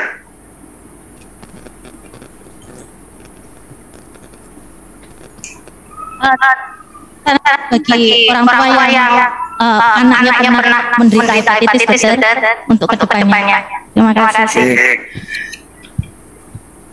Kalau untuk orang tua yang anaknya menderita hepatitis pernah dibilang, oh ini sudah kena ini antibodinya terhadap hepatitis sudah ada. Nah, tergantung lagi ya kembali semuanya dikembalikan ke asal mula sendiri nih. Penyebabnya itu apa? Kalau misalnya dia terkena hepatitis A yang ringan-ringan, kemudian tidak sampai kuning sekali, bahkan kalau yang kuning pun tidak ada salahnya tetap diberikan imunisasi yang hepatitis A untuk memastikan antibodinya pun bisa naik dengan bagus. Untuk vaksin untuk hepatitis B yang dengan orang tua yang positif hepatitis B, anaknya lahir dari hepatitis B, tetap seperti yang tadi disarankan oleh dokter antri yang untuk menjaga perilaku BHBS karena bisa mengulangi dari ibu ke anak. Kemudian kalau anaknya sudah terdiagnosa oleh hepatitis B yang positif, harus dibawa kontrol untuk cek rutin sesuai dengan anjuran oleh dokter saat pemeriksaan atau konsultasinya. Begitu. Diajarkan juga ke anaknya apa sih cara penularannya, apa yang anaknya boleh dilakukan, apa yang tidak boleh dilakukan oleh anak terhadap temannya, apa yang harus hati-hati, harus diajari oleh orang tua mulai dari rumah sebelum anaknya sekolah. Oke. Apakah sudah menjawab pertanyaan jawaban saya? Saya rasa itu untuk pertanyaan dari Dr. Eka. Baik, saya memberitahukan kepada peserta webinar bagian online maupun offline di situ sudah ada evaluasi tentang pelaksanaan webinar pada pagi hari ini. Minta tolong diisi selain absensi juga evaluasinya. Baik. Saya rasa pertanyaan yang cukup ya. Dari yang sudah cukup. Ada satu pertanyaan Mbak Deja untuk ada yang terakhir dari Bu Ani dari Kelurahan Pamanan. Ini terakhir mungkin pertanyaan terakhir yang tanya, apakah sakit liver dan hepatitis sama dok?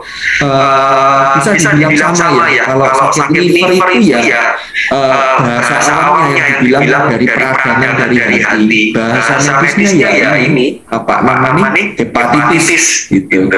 Tapi sama itu. Berarti sama. Sudah cukup ya? Masih ada yang lain? Mungkin satu lagi nih dokter kalau masih ada. Ya, sudah pas.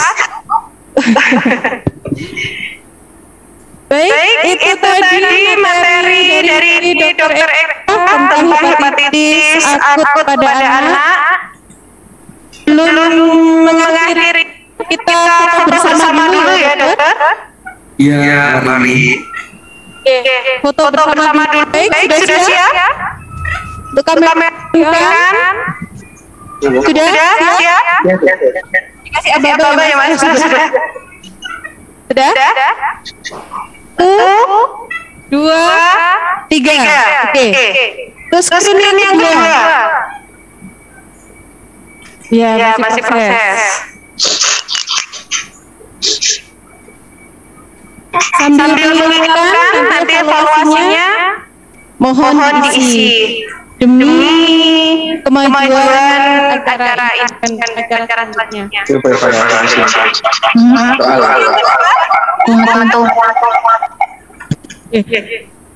Baik, ini yang kedua fotonya saya dikasih aba-aba. 1, 2, 3. Sudah. Baik.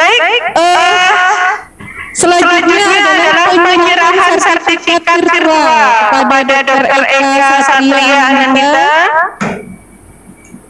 Berikut kami serahkan sertifikat sebagai narasumber pada acara pada pagi hari ini, dokter. Iya. Mohon dokter. Terima kasih.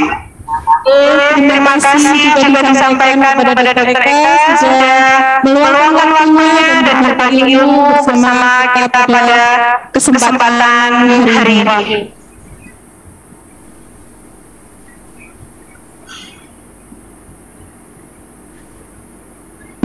Dr. Eka tanpa mengurangi rasa hormat beserta Dr. Antri apabila masih ada kegiatan di luar Zoom.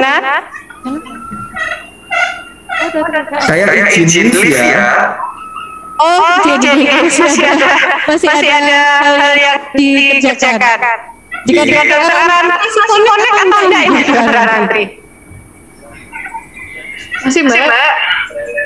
Masih. Baik. Alhamdulillah. Baik. Ini tadi sempat tertunda ya untuk progresnya.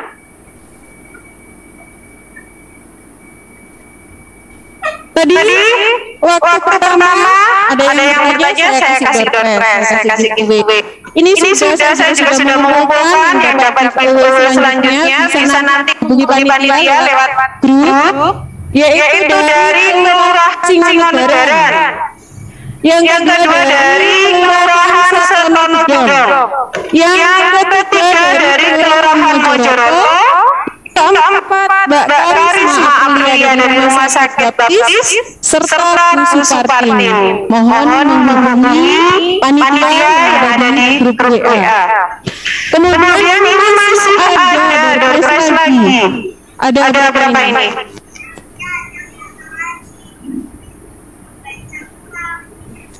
Masih ada 3 lagi. Baik, ini Dr. Arantri mungkin bisa memberikan satu pertanyaan dokter nanti bagi siapa yang bisa membuat saya kasih doorpress. Dokter Arantri masih nyambung? Ya. Saya mau pertanyaan. Jawaban yang dari dokter. macam-macam dari virus hepatitis. Ada 5. Mohon disebutkan. Oh, di sini ada yang mau jawab, dokter. Boleh. Ada yang jawab juga, monggo. Izin menjawab ya, dokter Ara. Oh, tadi maaf, tadi Bu Yeti sudah jawab ini. Sudah menjawab, Mbak. Bu Yeti Sri Nurhayati. Bu Yeti Sri Nurhayati. Langsung banyak yang menjawab. Langsung banyak yang mengetik, dokter. Yang di sini kalah semuanya online. Maaf deh.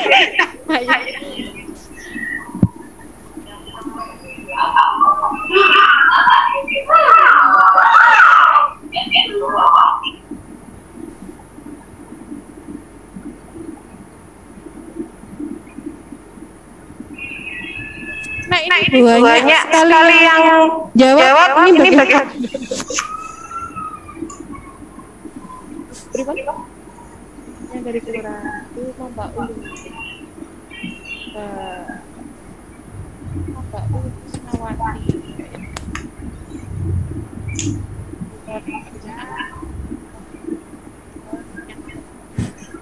Baik, karena banyak sekali yang sudah mengirim. Ya, ini coba saya absen. Yang langsung on, berarti itu yang dapat. Saya mau absen Ibu Mbak Ulu Senawati. Masih on? Halo Ibu Mbak Ulu Senawati.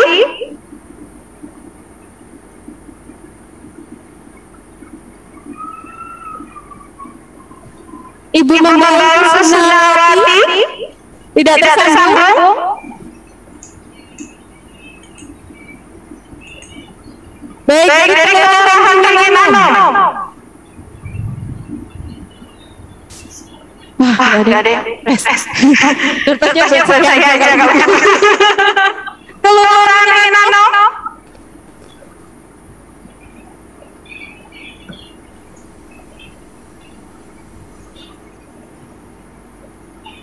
Ibu Kader Janan.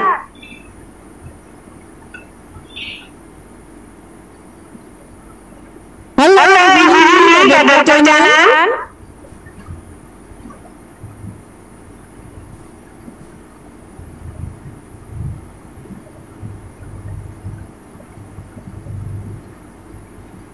Oh, tidak ada semua.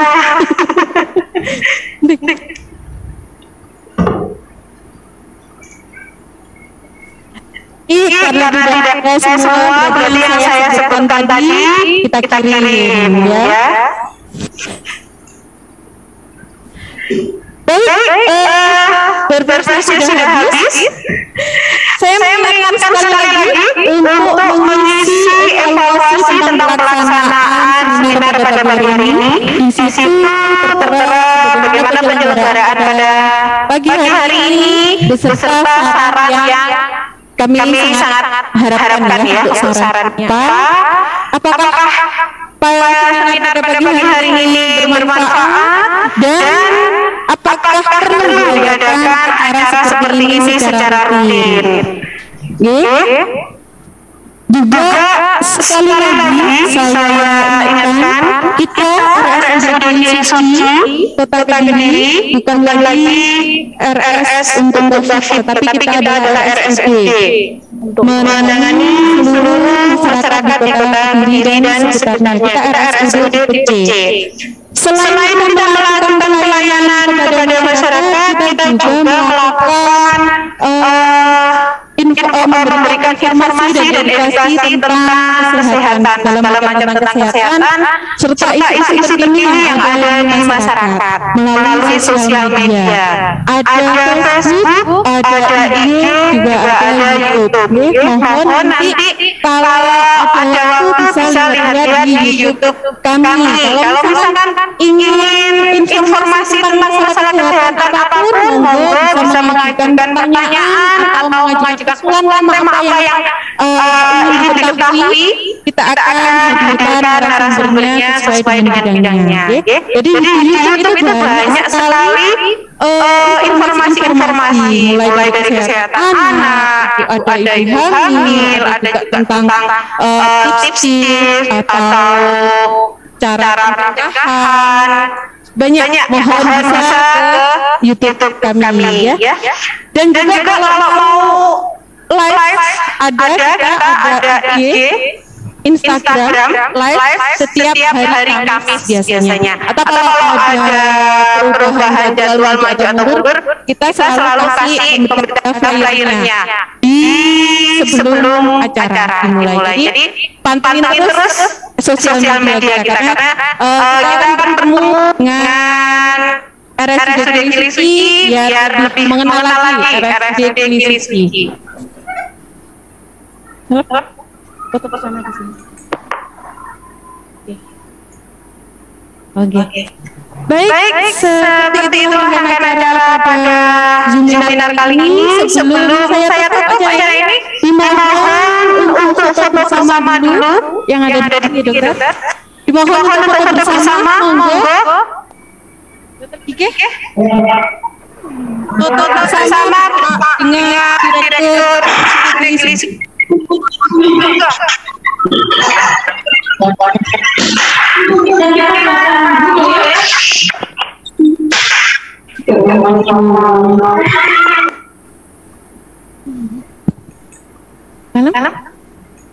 Oke.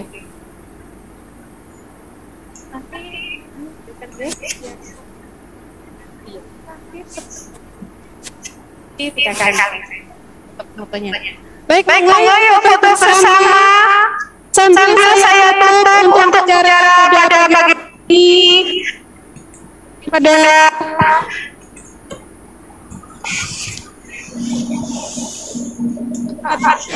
kita semua dan juga semoga bisa memberikan masukan untuk acara kami yang selanjutnya dan bisa mengenal lebih dekat lagi RSUD Gili Suci.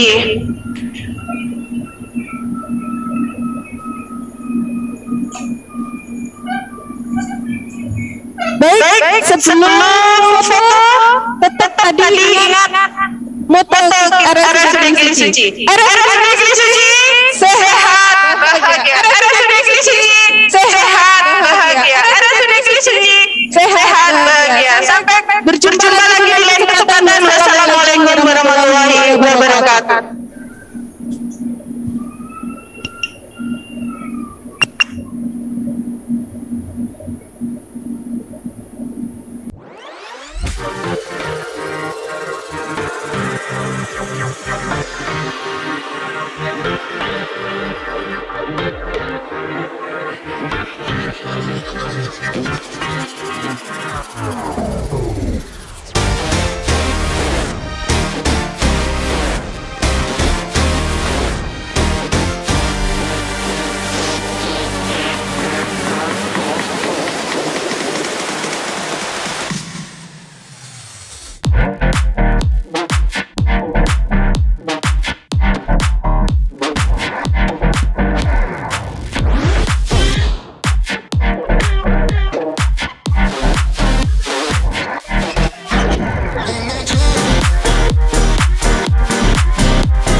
It's